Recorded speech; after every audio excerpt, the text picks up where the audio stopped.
नमो सिद्धानम। मेरे प्यारे देशवासियों, आप सबको मेरा नमस्कार। ना सरकार मेरी है, ना रोब मेरा है, ना बड़ा सा नाम मेरा है। मुझे तो इतनी सी बात का गर्व है, मैं हिंदुस्तान का हूं और हिंदुस्तान मेरा है।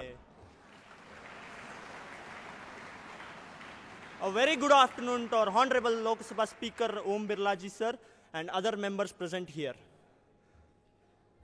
मेरा नाम परेश सचिन कुमार गुंदेचा, उम्र 19 साल, नेहरू युवा केंद्र बागलकोट से। मैं कर्नाटक राज्य से हूं, जहां संगोली रायन्ना और कित्तूर रानी चन्नम्मा जैसे महावीरों का जन्म हुआ था, जिस राज्य का ध्वज स्त्री के सम्मान का प्रतीक है। एक ऐतिहासिक उद्धरण, तुम मुझे खून दो, मैं तुम्हें आजादी दूंगा। हम देश के इस महानायक को भूल जाए, लेकिन इनकी वजह से जो हमें स्वतंत्रता मिली है उसे हम कभी भुला नहीं पाएंगे। क्या आप जानते हैं देश को आजाद दिलाने के लिए किनका सबसे बड़ा योगदान है? और आज उनकी वजह से हमारा अपना भारत किस ऊंचाई को छू रहा है।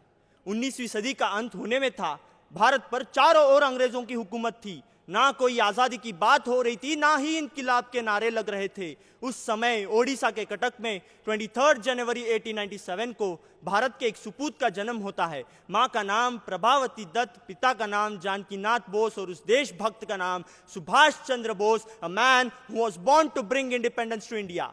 नेताजी अपने देश को आजाद दिलाने के लिए साम दाम दंड भेद की रणनीति अपनाया करते थे, इसलिए वो इस मामले में चाणक्य जैसे थे। कुछ समय बाद जब वो पॉलिटिक्स में आए, तब उन्होंने सिर्फ देश की ही सेवा की। वैसे ही 2014 में जब हमारे प्रधानमंत्री नरेंद्र मोदी जी बने, तब से लेकर आज तक वह सिर्फ देश की ही सेवा करते आए हैं। नेताजी विदेश में रहकर अपने देश को आजाद दिलाने के लिए एक कैदी सैनियों को छुड़वाकर एक फौज की शुरुआत कर रहे थे। उस फौज का नाम आजाद हिंद फौज था। तब कुल मिला के 40,000 सिपाही थे। तब उन्होंने दूसरे देश से मदद मांगी थी। एक वो वक्त था और आज एक वक्त है जब हमारे माननीय प्रधानमंत्री नरेंद्र मोदी जी की वजह से इंडियन आर्मी पूरे विश्व में चौथे स्थान पर है। कुल मिलाकर 12 लाख सिपाही है और आज किसी में इतनी हिम्मत नहीं कि वो हमारी इंडियन आर्मी को हराने का सोचे। यही है नेताजी की देन, यही है भारत का कवच।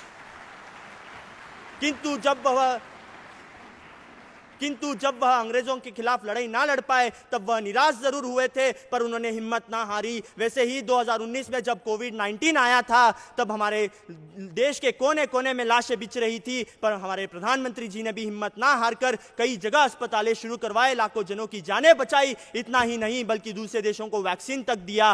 तब वह पूरे विश्व के लिए एक कवच बन गए थे। जैसे नेताजी दूसरे देशों के साथ अच्छा संबंध निभाए रखते हैं, वैसे ही हमारे प्रधानमंत्री जी भी दूसरे देशों के साथ संबंध निभाए रखते हैं। फर्क बस उतना ही है, उस समय में अपना भारत हाथ आगे मदद मांगने के लिए करता था, आज अपना भारत हाथ आगे मदद करने के लिए करता है और आगे भी करता रहेगा। जब भी मैं अपने प्रधानमंत्री जी को देखता हूं, तो मुझे नेताजी की ही झलक दिखाई देती है। उस समय नेताजी पूरे विश्व में सबसे अच्छे लीडर बने रहे और आज हमारे प्रधानमंत्री जी भी पूरे विश्व में सबसे अच्छे लीडर बन गए हैं। इतना सब प्यार, आदर, सम्मान रखने के बाद भी नेताजी का देहांत 18 अगस्त 1945 में हो गया था। मेरे विचार में नेताजी एक सब हमेशा महान थे, हैं और रहेंगे, क्योंकि उन्होंने नौकरी को ना चुनकर अपनी देश की सेवा के लिए खुद का मार्ग बनाया। वैसे ही आज के युवाओं को नौकरी को ना चुनकर एंटरप्रेन्योर की ओर बढ़ना चाहिए। तब हमारे विदेश के लोग अपने यहाँ काम करने आएंगे, तब हमारे देश की इकोनॉमी असल में बढ़ेगी और तब अपना देश सक्सेसफुल बनेगा। अंत में नेताजी सिर्फ एक सच्चे देशभक्त नहीं, बल्कि कई युवाओं के लिए प्रेरणादायी है। उनसे सीखना चाहिए कि एक सच्चा देशवासी क्या होता है। मुझे गर्व है कि मैं इस भारत माँ का पुत्र हूँ, इस देश में जन्म लिया हूँ जहाँ नेताजी जैसे महानायक जन्मे थे और उनकी सीख आज भी दुनिया में अपनाई जाती है। मुझे गर्व है कि मुझे संस्कार ऐसे मिले हैं कि अत्याचार को ना सहकर उसे सामना करे, ताकि वो किसी और के साथ ना हो। मेरे उस काल के नेताजी को मेरा शत शत नमन और मेरे अमृत काल के नेताजी माननीय प्रधानमंत्री नरेंद्र मोदी जी को मेरे और मेरे पूरे कर्नाटक की ओर से शत शत नमन। बोलो भारत माता की वंदे, बोलो भारत माता की वंदे। जय हिंद, जय जिनेंद्र, जय कर्नाटक।